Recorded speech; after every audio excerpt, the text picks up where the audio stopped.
Sino tumatawag sa yung hipong ka? Ang mga insekuradong pangit din naman kayo. Pangit. Sa TV na ako, no? Laitin niyo ako ngayon. Sino nga ba ang hindi nakakakilala sa kanya? Siya si Herlene Budol.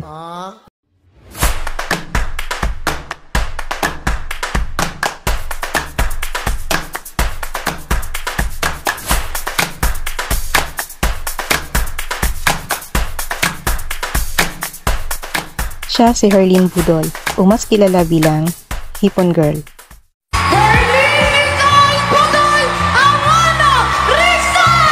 Story as an online influencer and a celebrity, this Binibini has a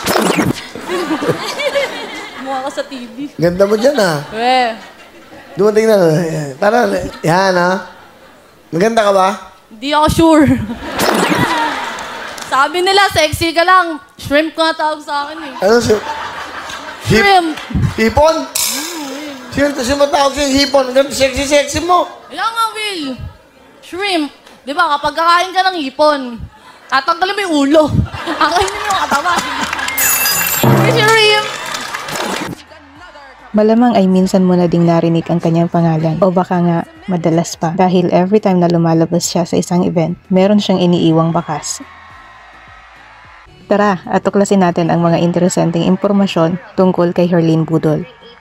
Siya ay isang multi-talented na personalidad dito sa Pilipinas na nagpakilala sa kanyang sarili sa industriya ng entertainment. Siya ay isang komedyante. Ito, pagbukas ko galing ganito. Tignan mo ha. Tignan mo. Open. Sesame. Ano to sa akin? Maganda?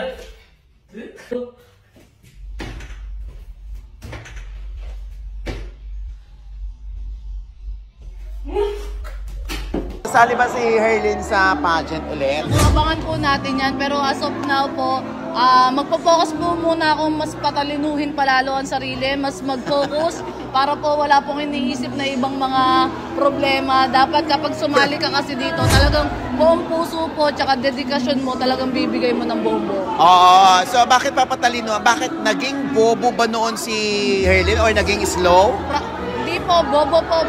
From the start hanggang ngayon, bobo pa rin. Proud bobo here. Hindi kasi... Si Herlene ay ipinanganak noong August 23, 1999 sa Angono, Rizal, Philippines. Ang kanyang nickname, Hipon Girl, dahil nga maganda ang katawan, ngunit ang ulo ay walang laman. She studied tourism management at the College of St. John Paul II Arts and Sciences. Nakilala siya noong siya ay lumabas sa Wheel of Fortune, isang segment sa Philippine variety game show na Wawawin, kung saan si Willie Revillame ang host. Si Kuya Will na-impress sa kanyang talent and humor during that time. Nag-trending sa social media ang segment na yon at ang hiling ng mga viewers ay pabalikin si Herlene sa show. At dahil nagtuloy-tuloy nga ang pag-trend, ginawa na siyang regular co-host sa Wawawin.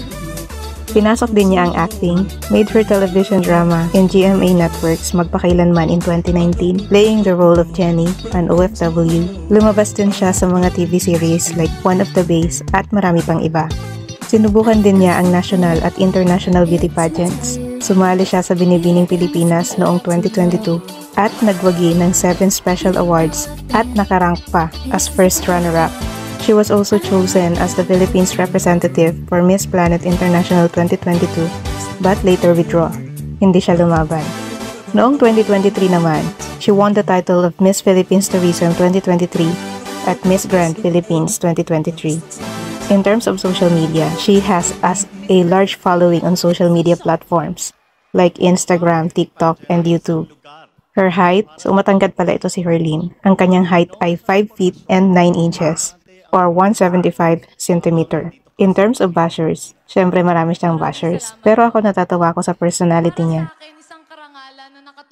Kasi nga, komedyante siya.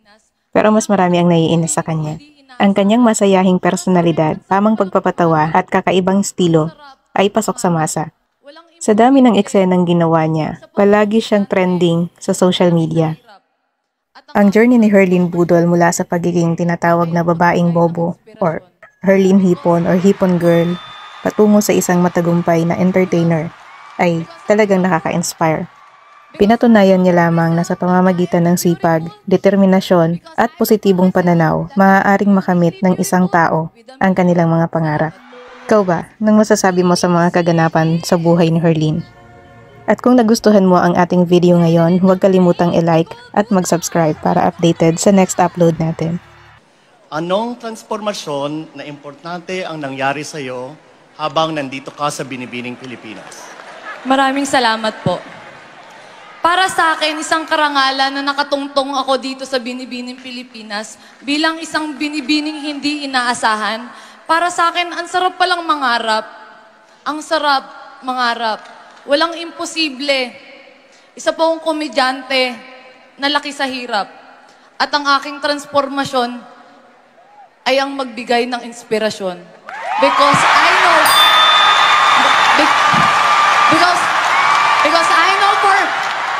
Because I know for myself that I am beautiful.